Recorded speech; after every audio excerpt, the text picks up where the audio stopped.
Savez-vous combien on compte de femmes dans les 100 meilleurs joueurs d'échecs du monde? Je vais vous le dire, aucune. Bien sûr qu'elles doivent gagner moins que les hommes, parce qu'elles sont plus faibles, plus petites et moins intelligentes. Elles doivent gagner moins, c'est tout. Déclaration universelle des droits de l'homme, article 23. Premier.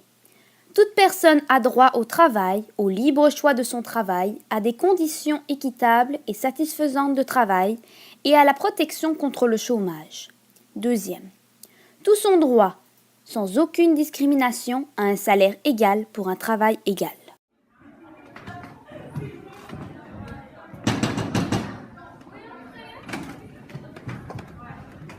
Oui Laura, qu'est-ce que je peux faire pour vous? Monsieur le directeur, j'aimerais éclaircir quelque chose. Alors, je viens d'apprendre par le biais de mes collègues que Thomas a reçu une augmentation et a été promu comme directeur adjoint. Vous savez très bien que ça fait déjà plusieurs années que je convoite ce poste. Donc, veuillez m'expliquer pourquoi? Pourquoi lui et pas moi? Laura, ma décision a été prise de façon intelligente et justifiée. Vous venez de me dire justifié?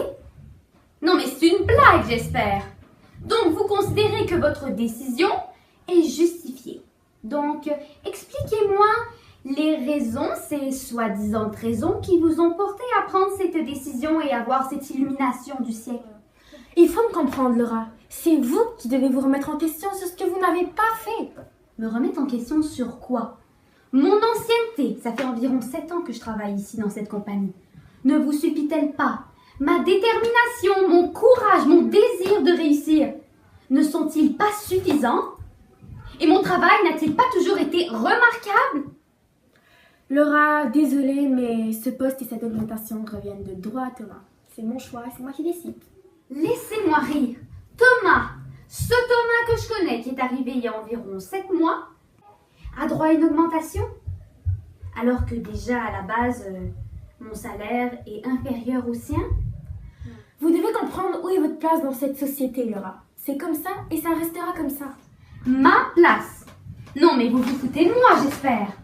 Vous êtes en train d'insinuer, puisque je suis une femme, je dois toujours être sous l'autorité masculine et faire et préparer des bons et merveilleux repas pour mon cher et tendre époux. Oui, c'est ce que je viens de dire. Ah, mais si c'est ça le problème, monsieur, je vais vous régler ça de suite. Mais qu'est-ce que... Ah, mais Laura, qu'est-ce que vous faites?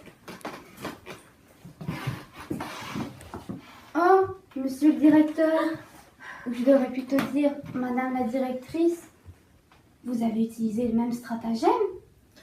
Oui, j'avais pas le choix de faire ça si je voulais avoir ce travail. Cessez de vous déguiser et soyez fiers d'être une femme. #BuyMask. Pourquoi l'homme serait-il considéré supérieur? Ne sommes-nous pas tous des humains? Notre cerveau n'est-il pas constitué des mêmes neurones?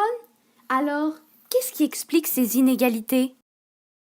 Sur le marché du travail, ces inégalités se traduisent par une différence de salaire majeure.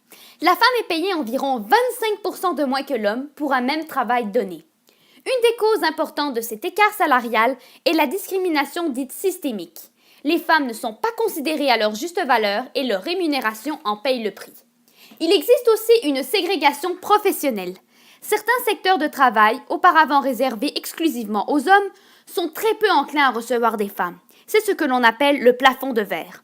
Le non-respect de ce droit crée des conséquences à long terme, notamment le chômage qui entraîne un phénomène de pauvreté.